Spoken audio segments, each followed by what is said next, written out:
Hey y'all, it's a podcast called Fresh. Welcome back to a podcast called Fresh, APCF. I'm your dashing, daring, debonair host, Kellen Conley, aka Kels, according to one known as Maps.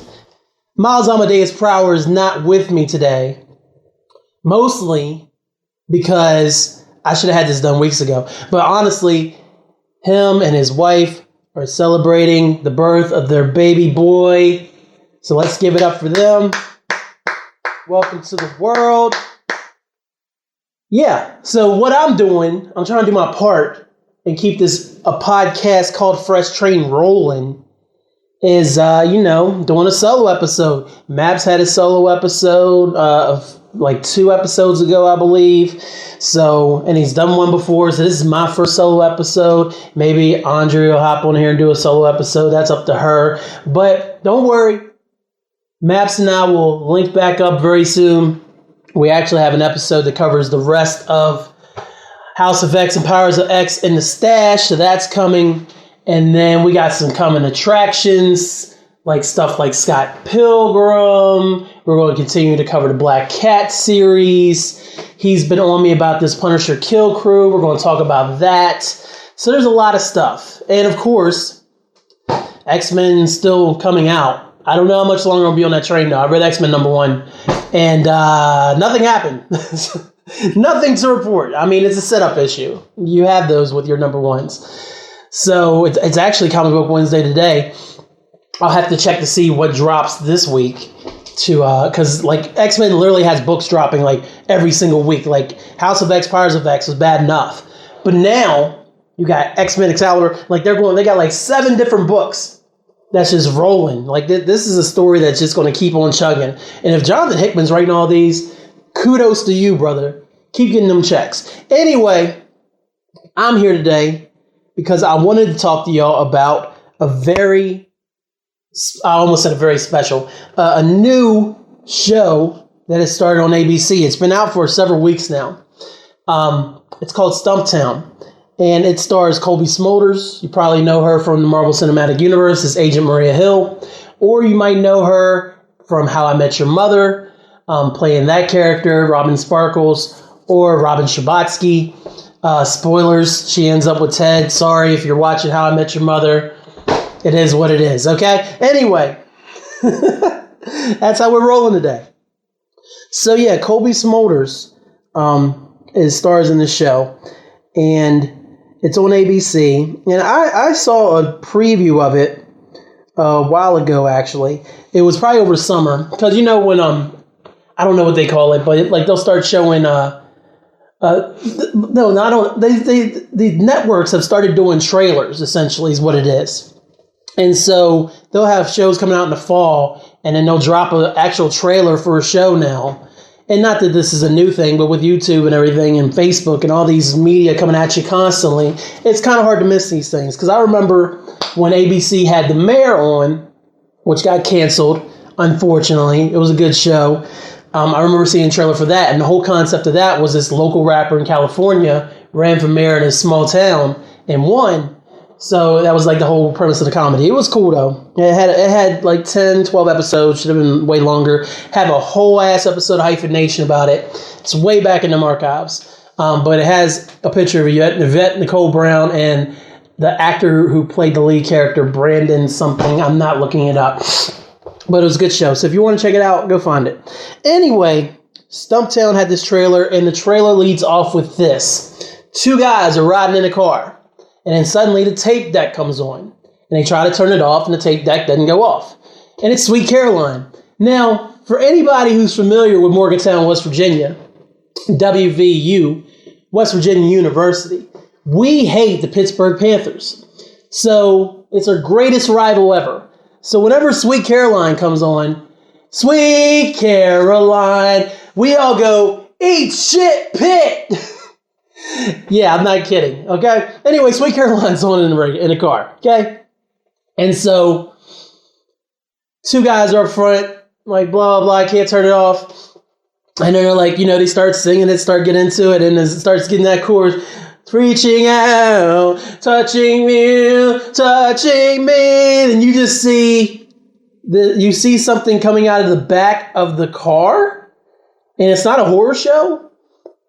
What it is, it's like one of those hatchbacks, and you know how the back seat will fold down. You see this hand coming out of the back seat, and then as these guys are driving, this grown-ass woman, Colby Smulders, our star of the show, Dex Perios, comes out of the back seat and then proceeds to start whooping these two dudes' asses. She was in their trunk, yo.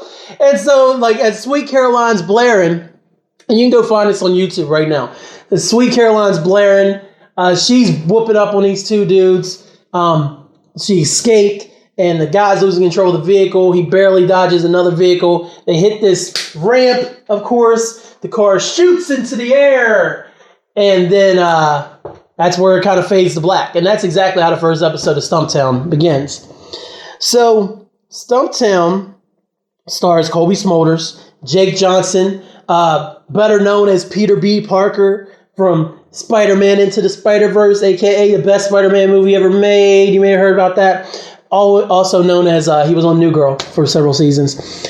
Also in the show is Tantu Cardinal. I'm trying to figure out who Tantu is in this show, but Tantu Cardinal is it. Cole Sebus, Adrian Martinez, Cameron Manheim, and Michael Ealy. If you know who Michael Ealy is, he's that beautiful ass nigga with the pretty eyes and shit. He was in Barbershop. He stole what's her face's apple juice, and then he made out with her, and that made the African dude real sad because he was in love with Terry. Yeah. Michael Ealy's in this, and he also had a cup of coffee with Halle Berry, if I recall correctly. So, 4 episodes have been released, I think. Let me just double check. The 4th episode may drop tonight. Wait. They're on a break. I can watch the last episode. Sorry, anyway. Yeah, there's no new episode tonight, but they come back October 30th. There's been 4 episodes that dropped so far. And what it is, like, with that intro, that's exactly how the episode starts. Essentially, Dex is a former war vet. She has a bad case of PTSD. She's living in Portland, Oregon. She's a Marine, actually. And her ex-boyfriend, who... Here, just let me break it down for you real quick. So, she's with this dude. They're in love. Everything's perfect. The boyfriend's mom never liked her. So, they end up breaking up. And so... ex-boyfriend gets married. She decides to join the Marines. And so ex-boyfriend decides he's going to join the Marines too, so he can be with her in the military in Afghanistan. Well, he gets killed. So that's how the whole series starts, okay? And then from there, like, you find out Dex has a gambling problem. She owes a Indian casino a bunch of money and things like that. The ex's mom comes to her and says, "Hey, find my granddaughter, please, and we'll waive your debt." The debt is huge, and I mean huge, brother. And so that's how our story starts. Dex sets out to find the granddaughter, and then various things happen along the way, and It's a really good first episode, man, because you get introduced on the major characters. She's a caretaker for her brother. Her brother has Down syndrome. So that's an interesting take that she's his only caretaker. Her best friend is played by Jake Johnson. What is Jake's name? His name is Gray. And like the story is, I've seen now that they once hooked up. Jake kind of, or Gray kind of had a thing for Dex, and her real name is Dexedrine, by the way. Kind of had a thing for Dex. Dex is too afraid to ever put herself out there after what happened to her ex, so they become friends, and so that's like her best friend. And then also she's hooking up with Michael Ealy, the cop, who I believe is named Miles Hoffman, also hooking up with him. So there's a lot of moving parts in this, but honestly, it's pretty easy to follow, man. I thoroughly enjoyed the whole first episode, and I've been enjoying the series since. So why did I bring up Stumptown? But Kellen, why are you talking about a TV show with this mostly white cast and the guy who played Peter B. Parker on a podcast called Fresh. Reason being, Stumptown was based on a comic book. That's right. And not just any comic book. It was actually written by Greg Rucka. And if you don't know Greg Rucka, then you don't know anything, because he's written Action Comics. He's written Detective Comics, 52, Gotham Central, one of the best comics written about a police station ever. No offense, Powers. We got to talk about Powers at some point, Maps. Just saying. He wrote The Punisher, Queen and Country, Whiteout, wrote some Wolverine, Wonder Woman, Cyclops. This man's done things, okay? 3 Eisner Awards, no big deal, right? So, he's no slouch when it comes to the comic books. And yeah, back in 2009, it looks like he actually, hold on one second. He started this book with Matthew Southwood, and I'm just trying to check real quick, because I always see a certain number of producers on the actual show, and I'm wondering if... I know Rucka's on there. I'm trying to see if Southwood is an executive producer. Yeah, actually. It's not the executive producers. Yeah, so Greg Rucka, Matthew Southwood, and then Justin Greenwood was his penciler for the later runs, because the first volumes of Stumptown was Matthew Southwood, and the last 2 volumes were done with Justin Greenwood. Letterers, Matthew Southwood worked at his own lettering on volumes 1 and 2. Crank did volumes 3 and 4. Colorist Lee Lowridge, volume 1. Rico Renzi, volume 2. Ryan Hill on volume 3 and 4. And also published by Oni Press, a small independent publisher that's not named Marvel or DC, where you'll find some awesome, dope stuff. And also, wait a minute. Didn't Oni Press also maybe put out a little book that called, let me see if I'm wrong, Scott Pilgrim? Look at that. It all comes around full circle. Isn't that beautiful, ladies and gentlemen? Yeah, so naturally, once I found out it was a comic book, I was like, let me go ahead and check this out. So I read the first issue, and it follows the template of what the show became. I'm sorry, the show followed the template of what the comic book was initially. So in the comic book, same thing with Dex. Dex is essentially, I think Dex is still ex-military.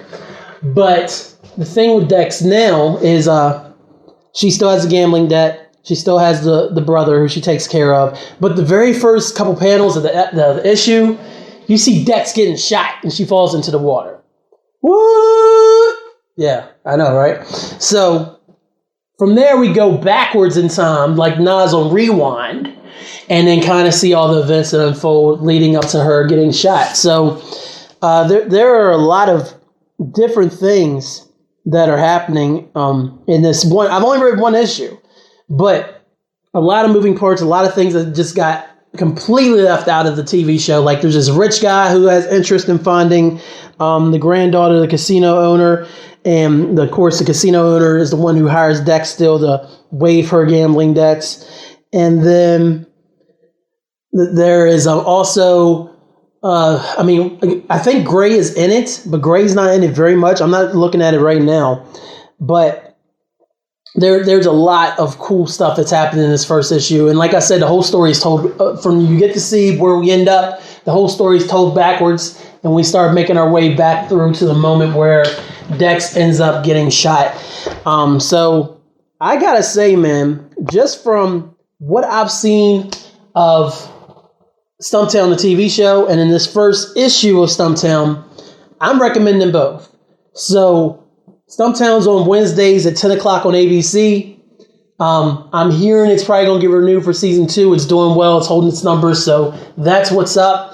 Catch it while you can, because I'll tell you, I have bad luck with watching a show and then it getting canceled. So if you get into Stumptown and all of a sudden the numbers drop, don't be coming to me and be like, yo, they canceled Stumptown. That's messed up. Blah, blah, blah. I'll be like, yeah, that does suck. Sorry. I don't know what to tell you.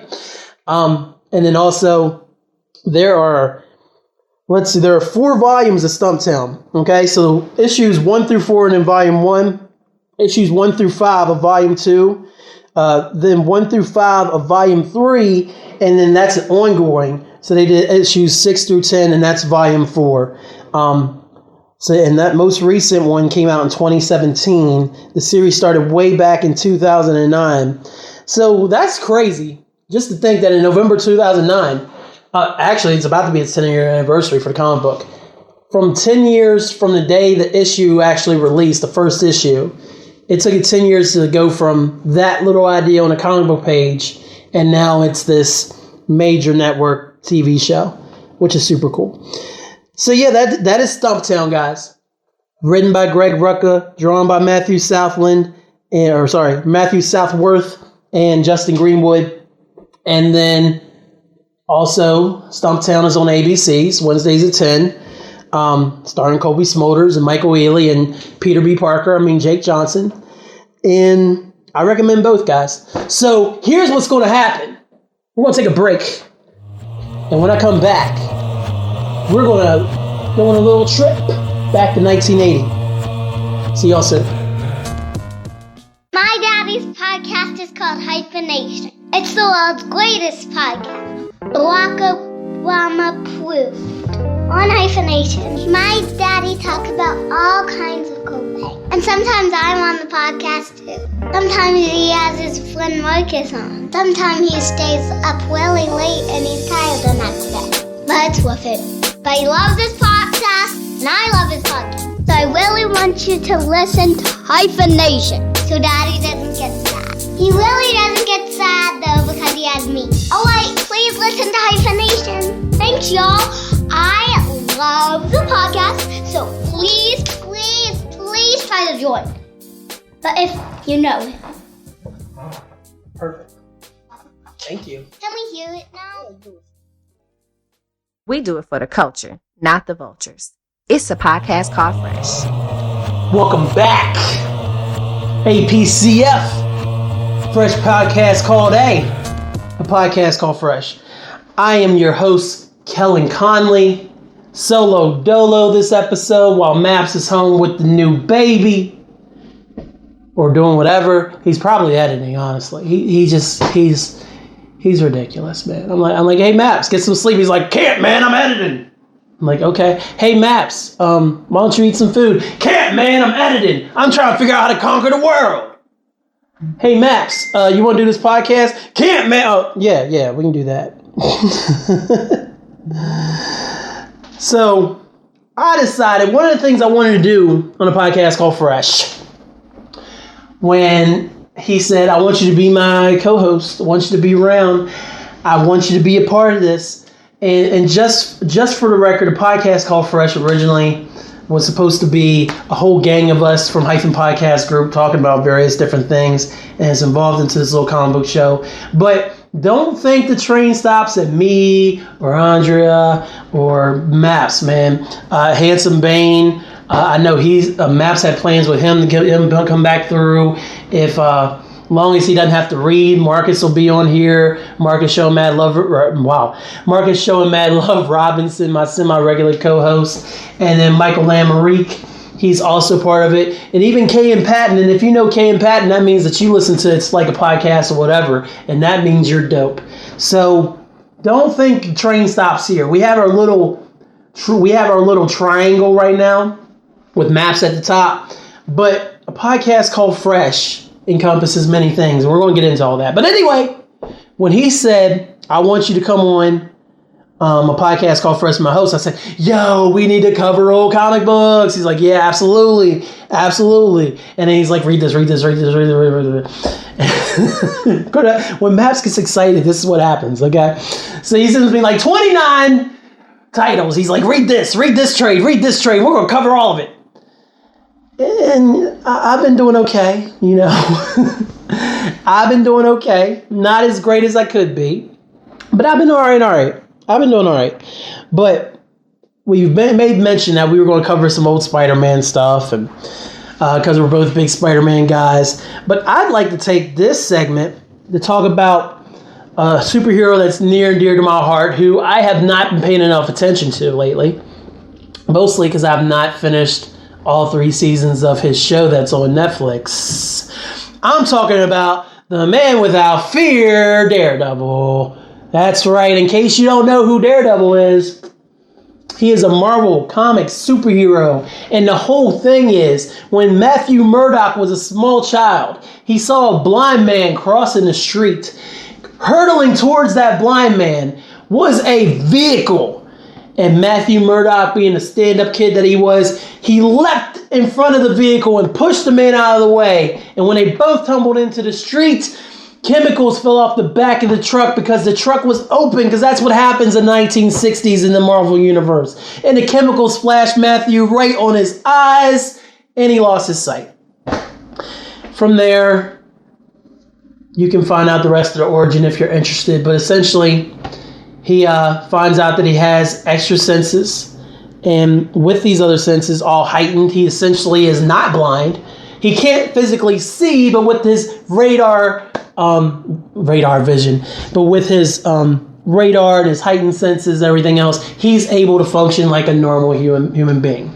Okay, and then with that, while everything's heightened, he also can hear things that most people don't. So he goes to become a lawyer, where it's like, oh, I can tell this guy's lying from his heartbeat because I can hear that stuff.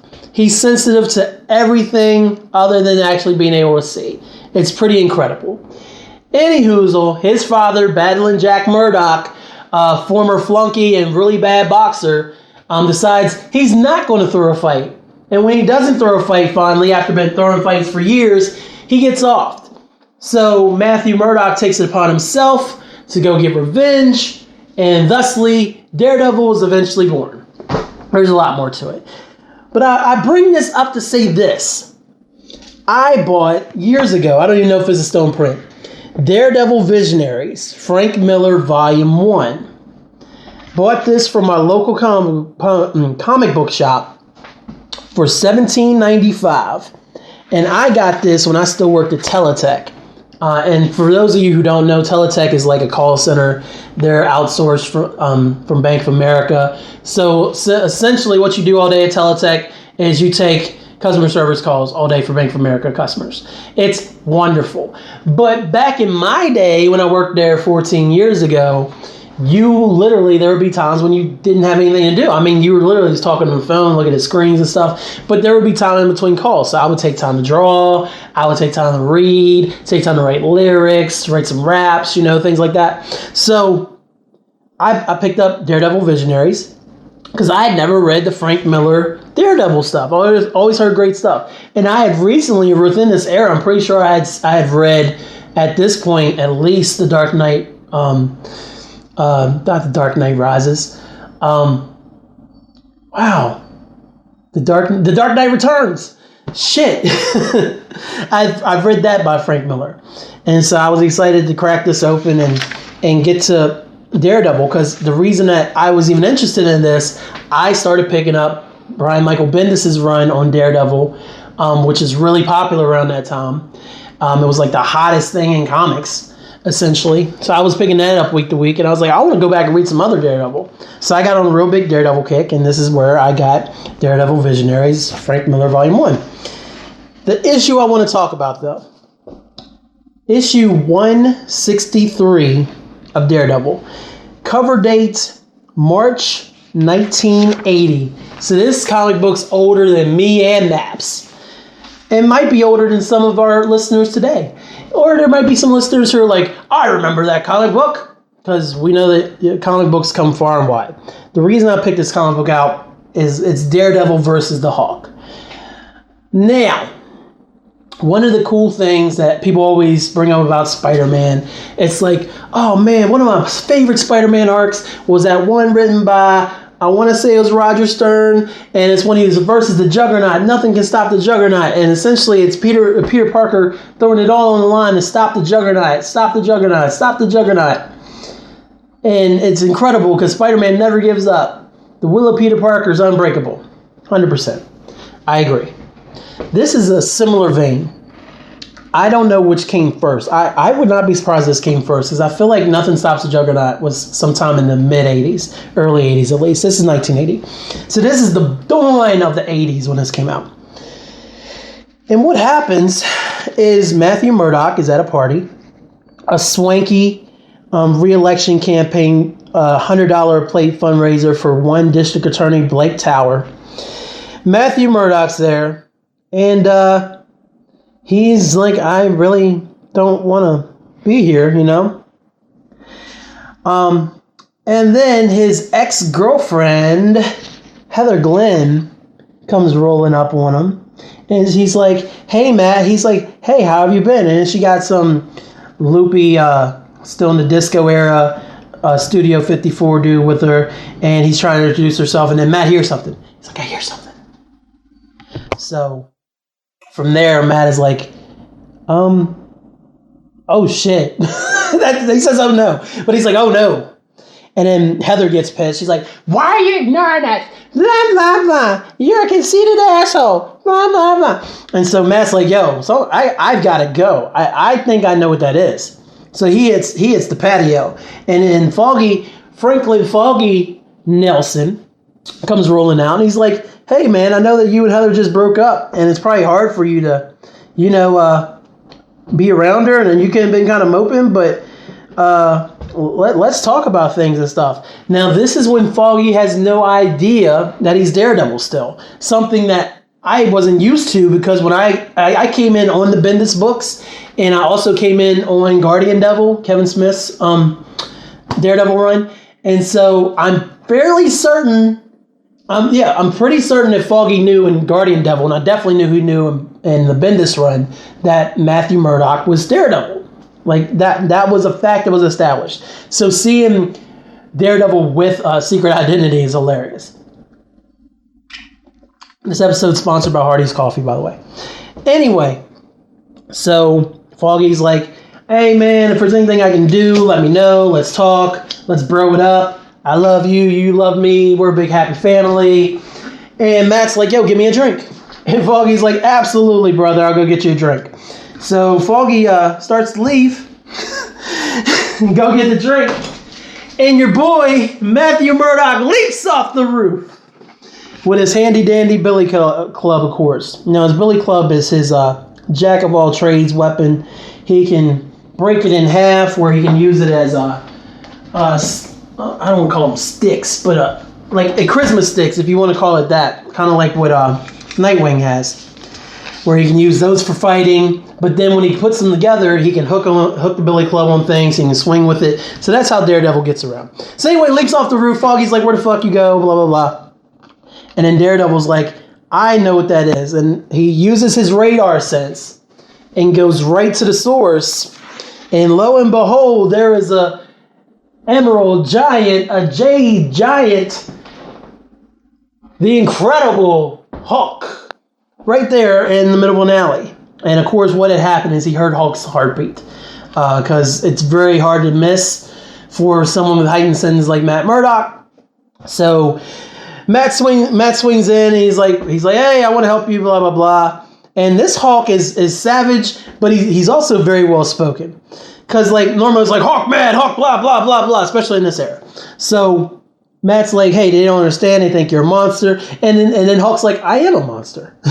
But then he goes, just leave Hulk alone, little man. Hulk is tired of running. Hulk doesn't want your help. Hulk doesn't need your help. Hulk doesn't need anyone's help. So he pushes Hulk over. And then back in the day, Hulk had this thing about Banner. Of course, Bruce Banner is the Hulk. And so you would mention Banner around Hulk, and Hulk would get infuriated because he felt like Banner was weak and he was the reason that Hulk existed. But it never correlated in Hulk's brain at this time that they were the same person.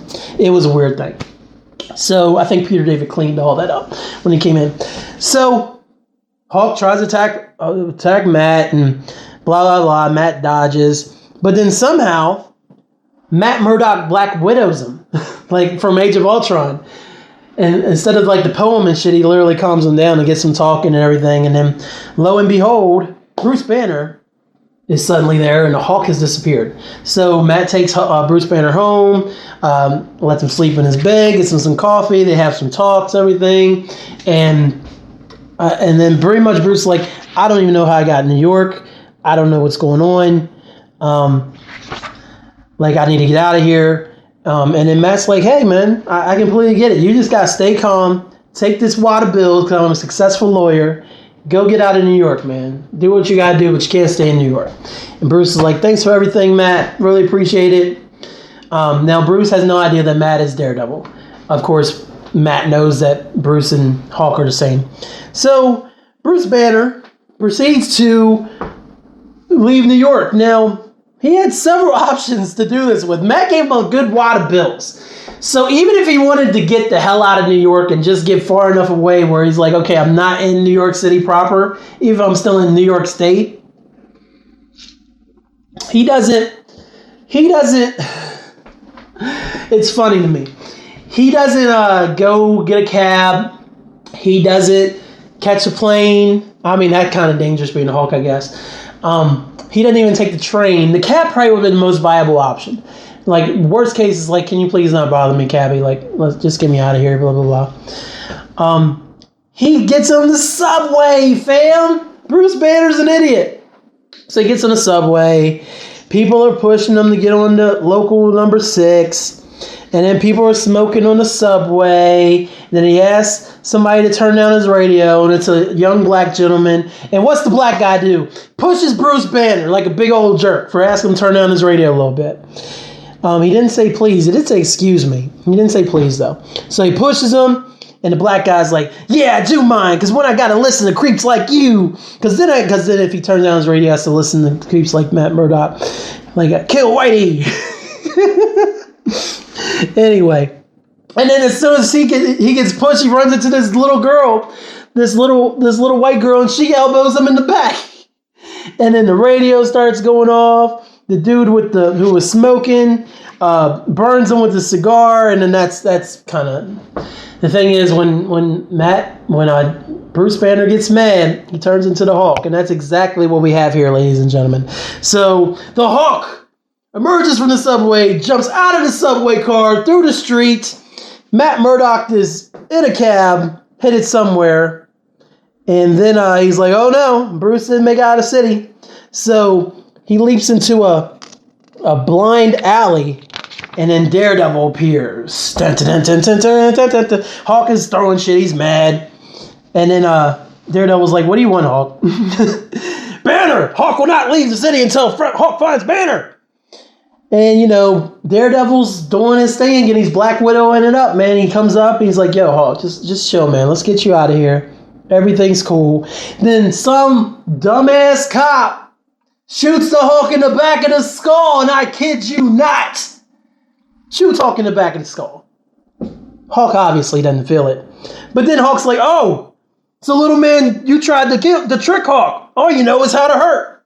Hits Daredevil, goes after the cop. The cop's like, blam, blam, blam, blam. Not helping at all. So Daredevil and Hulk begin to fight. And when I say that, I mean Daredevil tries to slow down the Hulk and is failing spectacularly.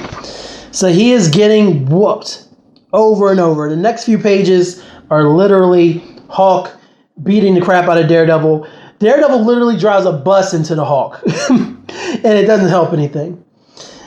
And then Heather Glenn, Matt's ex, happens to on the scene. And what does she do? Walks up and goes, Matt!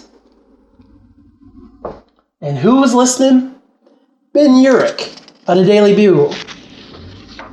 Which answers a final piece of the puzzle that he's been looking for. More on that on issue 180 on 164 Daredevil. Really great issue of that as well. So his ex is watching him get whooped. Ben Urich just figured out the biggest puzzle of his journalism career. Daredevil's still going at Hulk. Hulk can't be stopped, man. At this point, Hulk knocks Daredevil into an alley in a trash can, and Matt's bleeding, ribs are cracked, having a hard time breathing. Hulk literally has picked up a piece of concrete to crush Daredevil with. And then Daredevil just blacks out, man, and falls to the ground. And then you think, oh, the Hulk's going to kill him. That's it. No. Daredevil's out. The cops come, calling for a medic. And they're like, oh, man, the Daredevil laid it all on the line against the Hulk. Here we go. He didn't have a chance, not against the Hulk, but he didn't back down either. He laid his life on the line for this town. No wonder he's called the man without fear. If that was Spider-Man, they'd be like, why'd you do that, Spider-Man? We had it under control.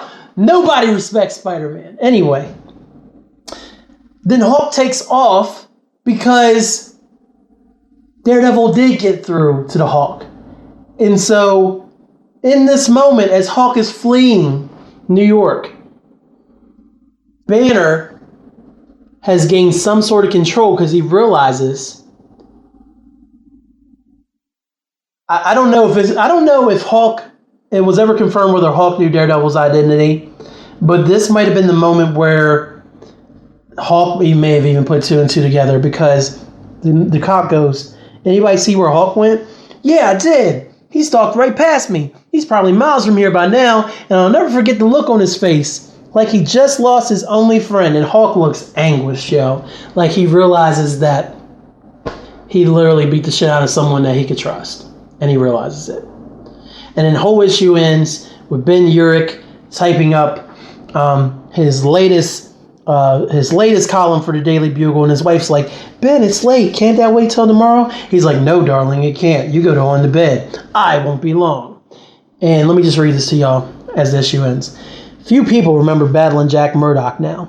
He was a second-rate boxer who lived and died in an era of the second-rate boxers. All he wanted was a shot at the top. Instead, he was shot in the back. It was his murder that prompted his son Matthew to become Daredevil. Next, the Daredevil expose. So that's your HY Classic for today. Daredevil number 163, Daredevil versus the Hulk, and the very issue where Ben Urich discovers Matt Murdock's secret identity.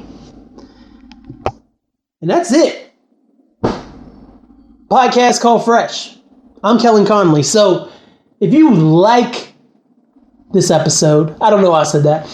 What we need y'all to do is go ahead and hit us up on iTunes, give us 5 stars, rate, review, subscribe. Anywhere you can rate, review, and subscribe, do that thing. Tell a friend that it's them again. Tell them about a podcast called Fresh, because we got a lot of content coming. Yes, sir. Amen. Rough. I don't know. Anyway, once again, I'm Kellen Conley. This has been brought to you by Hyphen Podcast Group, a Morgantown, West Virginia-based podcast collective, bringing great podcasts to the people, or Hyphen Podcast Network, as Maps and the kids call it. And I don't think I got anything else. If you want to get a hold of the show, it's a podcast called Fresh at gmail.com, on Twitter, _podcast. No, that's not right. On Instagram, it's _podcast_. I'm still messing it up. Hold on. I'm going to get it for y'all right now. It's _podcast_ called _fresh. There you go. I am VB hyphen on Instagram, BHYPHEN, at gmail.com, at B hyphen on Twitter, hyphen universe on Facebook, hyphen podcast group on Facebook, hyphen pod group on Twitter, and hyphen podcast group on Instagram. Yeah. And Maps has a Twitter name as well. I'm going to go peep that out. I think it's Amadeus something. Yes, Maps is Amadeus Miles on Instagram. That's a lie. Amadeus Miles on Twitter. Okay? But yeah, that's been a podcast called Fresh. Stumptown, the comics, Stumptown, the TV show, and HY's classics. HY Classic, I like HY Classic, Daredevil 163 from March 1980. And I'm going to get out of here because I got to go to the job.